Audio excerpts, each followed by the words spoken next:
Warning, this video may contain some content that is considered a little edgy, but it's in the Bible, so.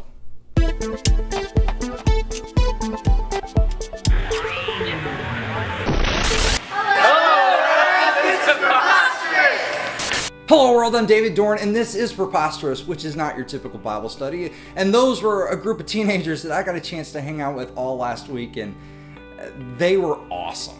But this week we're dealing with a topic that is a little edgy and very touchy, and it's the topic of lust. And because we're talking about lust, we're also going to be talking about porn. Now, if you're a teenage guy or a teenage girl, because let's face it, girls struggle with this too, you've probably heard these verses before, but let's look and see what they really mean. Matthew 5:27-30. You have heard that it was said, you shall not commit adultery. But I tell you that anyone who looks at a woman lustfully has already committed adultery with her in his heart. If your right eye causes you to stumble, gouge it out and throw it away. It is better for you to lose one part of your body than for your whole body to be thrown into hell. And if your right hand causes you to stumble, cut it off and throw it away. It is better for you to lose one part of your body than for your whole body to go into hell. So the law says don't commit adultery. Don't have sex with somebody who's not your spouse. And the people who Jesus is preaching to, I'm sure, were thinking, oh, well, I've got this. I'm not sleeping with anybody who's not my spouse. I almost think some of them may have been patting themselves on the back right then. But Jesus is concerned about the thing behind the thing. Back in episode 1, we talked that at the base of every sin is a lie. And here, the lie is lust. So the question is, what is lust?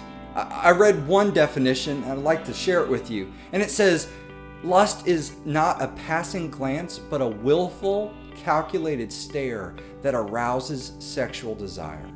I like that definition, because I think all of this is necessary for it to be lust. It's willful, it's calculated, meaning you are really thinking about how you can get the best angle or get the best look or how to see this a little bit more clearly.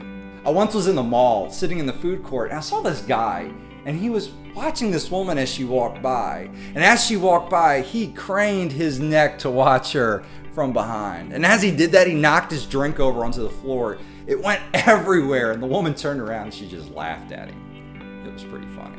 Now that's calculated and stupid.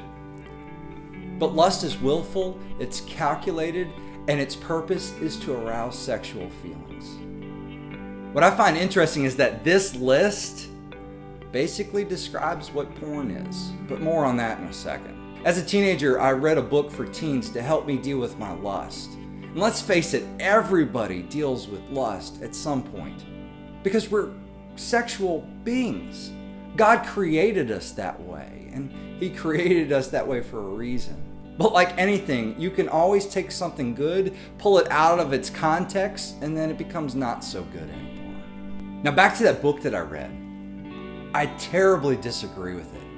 In the book, it taught this principle that if you saw a pretty girl or a guy jogging on the side of the road in tight clothes, you were to bounce your eyes off of them, because if you looked, then it would cause sexual desire and you were trying to suppress that. And as a teenager, that really messed with me, because every time I saw a pretty girl who I was attracted to, I felt guilty. I felt like I was doing something wrong. But Jesus is saying it's not about your eyes. It's about the condition of your heart. God made sex. God made people. God made people want to have sex. Is God wrong? No. Looking at somebody, admiring their features and their beauty is not wrong. But Jesus is drawing a distinction. There is a point when attraction and admiration can shift over into lust and sin. The question is, at what point does that switch? A good friend of mine put it like this, that when your admiration turns into desire, and that desire, if you are able to do whatever it is you're desiring right then and there without anybody knowing, without anybody finding out, if you could do that and it would be a sin, then you've done it in your heart already. For me, that makes all of this make sense. That is the shift. When you want something so bad, and if that thing that you want is a sin, then you've already done it in your heart. But the interesting thing about this is that it applies to any number of things, like anger or jealousy or whatever. That if what you desired, if you actually got it, if it was a sin, then you've already done that in your heart. But that's why porn is wrong. The whole point of porn is to get you fantasizing about things that if you did them right then, it would be a sin. But it's not just limited to an image. Books like 50 Shades of Grey, the whole point of them is to get you fantasizing about things and getting you to desire them, just like porn, but with words. But Jesus says your desire for me should be greater than your lust. And if it is not, then maybe you need to make some major life changes to get rid of this lust in your life. Jesus gives some pretty harsh analogies. He says if your eye is causing you to sin, gouge it out. It's better to have just one eye than be thrown into hell. Or if your hand is causing you to sin, chop it off. It's better to have one hand than to be thrown into hell. Now, what Jesus is not saying is to go run out and gouge your eye or chop off your hand or anything else. He's using that as a harsh analogy to show this point that if you have lust in your life, you need to take it seriously. God takes sin seriously, and so should we, and we should try to eliminate it from who we are, especially as Christ followers. You know where you struggle. Are you willing to make some big changes in your life so that you can follow Christ better? Now, Jesus isn't trying to be a goody two-shoes here, spoiling everyone's fun. He sees what we don't. He knows that lust in our lives will wreak havoc on our relationships down the road. Personally, I've seen it happen, and I've seen it happen to a lot of people. As we'll see next week, God is very serious about our intimate relationships and guarding those intimate relationships. And all lust will do, especially as you get older, will destroy those relationships. Now, this is your chance to respond. Do you struggle with lust?